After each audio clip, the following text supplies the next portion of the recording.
Hello, my dear buddies. Welcome back to Sinu to Fans.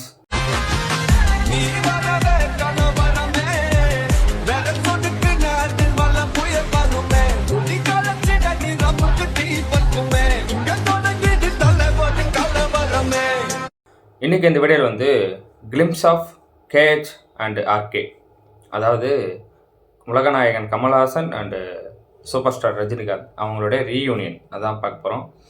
So இது வந்து தமிழ் சினிமாவுக்கே வந்து ஒரு எப்படி சொல்கிறது, ஒரு ஃபெஸ்டிவல் மாதிரின்னு வச்சுக்கோங்களேன். இந்த படம் ரிலீஸ் ஆச்சு அப்படின்னா தேட்டரில் அப்படி ஒரு செலிப்ரேஷனாக, அப்படி ஒரு ஃபெஸ்டிவல் கொண்டாட்டமாக இருக்கும். நார்மலாக இவங்களுடைய தனித்தனியாக படங்கள் ரிலீஸ் ஆனாலே அது வந்து அவ்வளோ ஒரு ஃபேன்ஸுக்கு அப்படி ட்ரீட்டாக இருக்கும். ஸோ இவங்க ரெண்டு பேரும் சேர்ந்து ஒரு படத்தில்ங்கும்போது வந்து எக்ஸைட்மெண்ட் லெவல் எங்கேயோ இருக்குது. ரொம்ப நாளாகவே வந்து இந்த பேச்சு வந்து போயிட்டே தான் இருந்தது. இதோட டேரக்டர் யார், மியூசிக் டைரக்டர் யார், ஸோ இந்த மாதிரி நிறைய இஷ்யூஸ் வந்து போயிட்டே இருந்தது. ஸோ ஃபைனலி ரிவீல் பண்ணியிருக்காங்க. ஸோ நெல்சன் திலீப் குமார் அவர் தான் இந்த படத்தை டைரக்ட் பண்ணுறாரு. ஆஸ் யூஷுவல் அனிருத் இந்த படத்துக்கு மியூசிக் போடுறாரு. ஸோ இப்போ வாங்க டைம் வேஸ்ட் பண்ணாமல் இந்த வீடியோ பார்த்துட்டு வந்துடுவோம். எந்த ரூமுக்கு ஃபஸ்ட்டு போகிறது புதுவிதமான கன்ஃபியூஷனாக இருக்குது. இந்த ரூமுக்கா ரெண்டில் ஏதாவது ஒன்று தொடுங்க. என்ன தலை, சண்முக பிரியாவா கோகில பிரியாவா? ஹீரோயினா ராகஞ்சி. சரி, அரகர பிரியாலே போயிடுவோம். போய் சொல்கிற மாதிரி இருக்கு. இசை தெரிஞ்ச என்னையே இப்படி ஏமாத்திரியப்பா, பாவம் அதர்ஸ். பட் இந்த 2 ஃபிங்கர் டெக்னிக் ரொம்ப நல்லாயிருக்கு. நம்மளும் இதையே ஃபாலோ பண்ணுவோம். இந்த ரூமுக்கே போகலாம். அவராகவே கை வச்சுட்டு அவரே டச் பண்ணுறாரு. Super sir. ரஜினி சாரும் இதான் செலக்ட் பண்ணியிருக்காரு. Good choice sir. கமல் சாருக்கு அது ரொம்ப அழகாக இருந்தது. இருக்கட்டும். இது ஓகே சார் எடுத்திருக்காரா இல்லையா? இல்லை சார், இது சார் எடுக்கல. இது அது ஆல்ரெடி சார் எடுத்து கட்டிட்டார் சார்.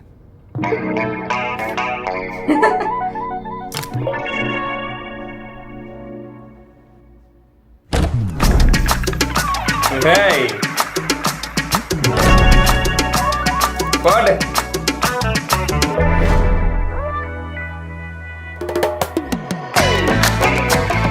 Legend.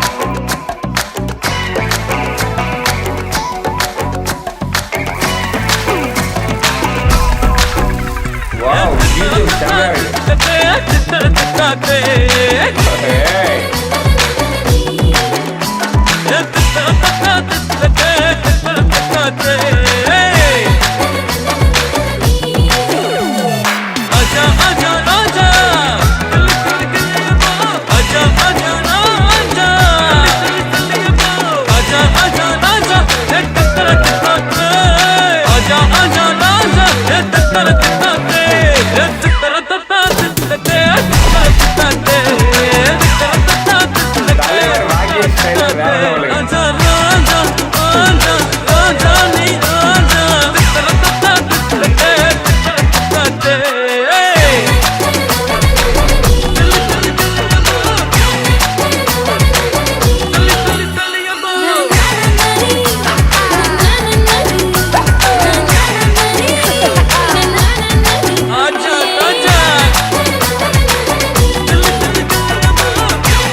பிஜிஎம் நல்லா ரெட்ரோ ஸ்டைலில் வேற லெவலில் இருக்குங்க.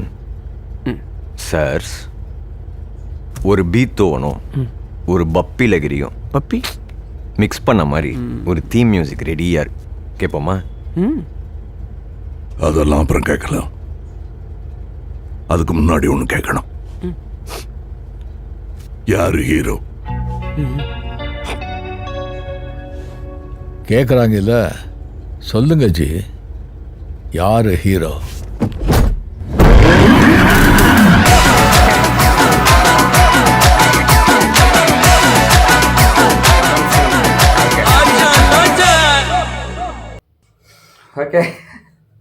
நல்லாயிருக்கு. அந்த ஃபன் எலமெண்ட் வந்து இருக்குது. அந்த அனிருத்தும் நெல்சன் அவங்களுடைய அந்த பேட்டர்ன் நல்லா ஒர்க் அவுட் ஆகிருக்கு. ஸோ என்ன சொல்லுவாருன்னா, அந்த ஆரம்பத்துலேருந்து நெல்சன் வந்து அவருடைய படங்களுக்கு அனௌன்ஸ்மெண்ட்டோ இல்லை பாட்டுக்கு அனௌன்ஸ்மெண்ட்டோ விடும்போது இந்த மாதிரி தான் ஒரு சின்னதாக ஒரு கான்செப்ட் மாதிரி பண்ணி ஒன்று பண்ணுவார். ஸோ அது வந்து இந்த படத்துடைய ப்ரோமோ அப்படிங்கும்போது வந்து நல்லா பெருசாகவே பண்ணியிருக்காரு. செம்ம குவாலிட்டியாக இருக்குது. ஸோ அதுவும் அந்த ரஜினி சார் வந்து கீ தூக்கி போடுற அந்த ஷாட் வந்து என்னுடைய ஃபேவரட்டுங்க. ஏன்னா அந்த கேமரா வந்து காருக்குள்ளே வச்சுருப்பாங்க. ஸ்டேரிங் இருக்குல்ல, ஸ்டேரிங் அந்த அது ஸ்டேரிங்க்கு நேராக வந்து கமல் சார் அங்கேருந்து வந்துட்டுருப்பார். இந்த பக்கம் சீட் இருக்கிறதுல நேராக ரஜினி சார் வந்துட்டுருப்பார். ஸோ கீ வந்து இவர் சைட்லேருந்து இவர்கிட்ட போகும்போது அங்கேயே தெரிஞ்சிச்சு கார் வந்து கமல் சார் தான் ஓட்ட போகிறாரு அப்படிங்கிறது. ஸோ அந்த மாதிரி கொஞ்சம் அந்த ஃப்ரேம்ஸாகவே செம்மையாக ஒர்க் பண்ணியிருக்காங்க. அது சூப்பராக இருக்குது. ஒரு மாதிரி யூனிக்காக தெரிஞ்சது. பிஜிஎம் நல்லா ரெட்ரோ ஸ்டைலில் அந்த இப்போ நம்ம ட்ரெண்டுக்கு ஏற்ற மாதிரியும் கொஞ்சம் அந்த ரஜினி சார் கமல் சாரோட ப்ரைம் டைமில் இருந்த பிஜிஎம் அதெல்லாம் கொஞ்சம் மிக்ஸ் பண்ண மாதிரி ஒன்று இருந்தது. ஆனால் நல்லாயிருக்கு அதுவும். ஸோ அனிருத் கை வச்சாலே வந்து அது வேறு லெவலில் இருக்குங்க. அது எப்படின்னு தான் தெரில. லைனாக நிறைய படங்களுக்கு பிஜிஎம் போட்டுட்ருக்காரு. அல்லு அர்ஜுன் அப்புறம் லோகேஷ் கனகராஜ் அவங்க கொலாபில் ஒரு படம், அதுக்கும் வந்து அனிருத் தான் பிஜிஎம். ஸோ இந்த மாதிரி அவர் போட்ட எல்லா பிஜிஎம்மே வந்து பயங்கரமாக ஒர்க் அவுட் ஆகுது. ஸோ அந்த வகையில் இதுவுமே பிளாக் பஸ்டர் பிஜிஎம் தான், நல்லாயிருக்கு. மற்றபடி வேறு என்னங்க சொல்கிறது, ரஜினி சாரோட லுக்கு தான் எனக்கு ரொம்ப பிடிச்சிருந்தது. ஸோ ஓகே, கமல் சார் அவர் வந்து ஆண்டவர், அது எதுவும் சொல்ல இல்லை. எனக்கு அந்த ஸ்டைலாக ஸ்வாகாக பட்டது வந்து ரஜினி சார் தான், யாரும் தப்பாக எடுத்துக்காதீங்க. ஸோ இதெல்லாம் சூப்பராக இருக்குது. அதெல்லாம் தாண்டி நான் நோட்டீஸ் பண்ண ஒரு சில விஷயங்கள் என்னென்னா, இந்த ப்ரோமோவில் கமல் சாரோடைய பேர் தான் வந்து ஃபஸ்ட்டில் வருது, ரஜினி சாரோட பேர் வந்து பின்னாடி வருது அப்படின்ட்டு ஒன்று. அப்புறம் நெல்சனுமே வந்து கமல் சாரோட ரூமுக்கு தான் ஃபஸ்ட்டு போகிறாரு. ஸோ இந்த மாதிரி நிறைய ஏகப்பட்ட விஷயங்கள் வந்து சோஷியல் மீடியாவில் ஒரு மாதிரி இருக்குது. அது ஒரு மாதிரி நெகட்டிவ் ஸ்ப்ரெட் பண்ணுற மாதிரியே எனக்கு ஃபீல் ஆகுது. ஸோ அப்படி கிடையாதுங்க.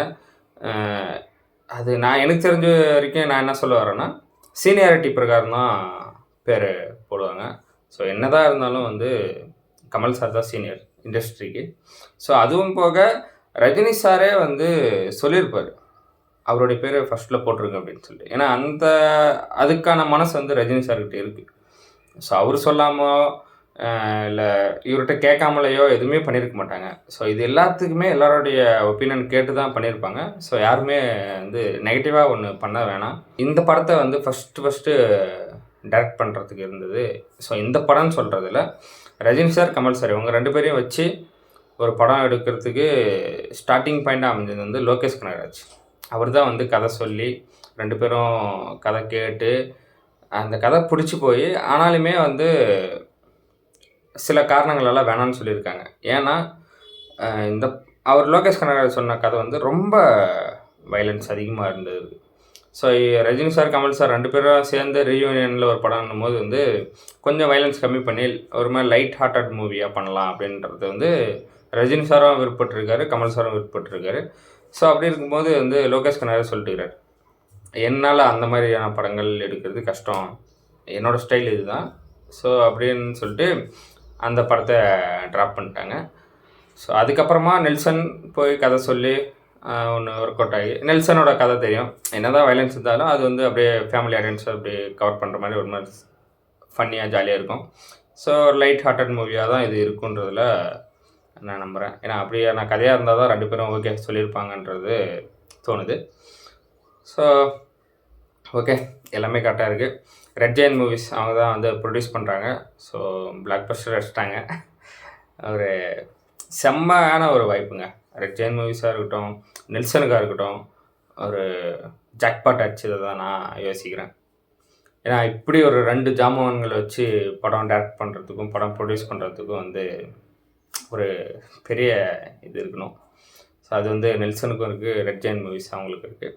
ஸோ இந்த படத்தில் இருக்கக்கூடிய காஸ்ட் அண்ட் குரூ அவங்க எல்லாருக்குமே அந்த லக்குங்கிறது இருக்குங்க. ஸோ அது ஒத்துக்கிட்டு தான் ஆகணும். வெயிட் பண்ணி பார்ப்போம் அடுத்தடுத்து என்ன அப்டேட் வருதுன்றது. இந்த வீடியோ அவ்வளோ தான் கைஸ். இந்த வீடியோ உங்களுக்கு பிடிச்சா லைக் பண்ணுங்கள், கமெண்ட் பண்ணுங்கள், ஷேர் பண்ணுங்கள், சப்ஸ்கிரைப் பண்ணுங்கள், பெல் ஐகான் ஆல் வச்சுக்கோங்க. பாய்.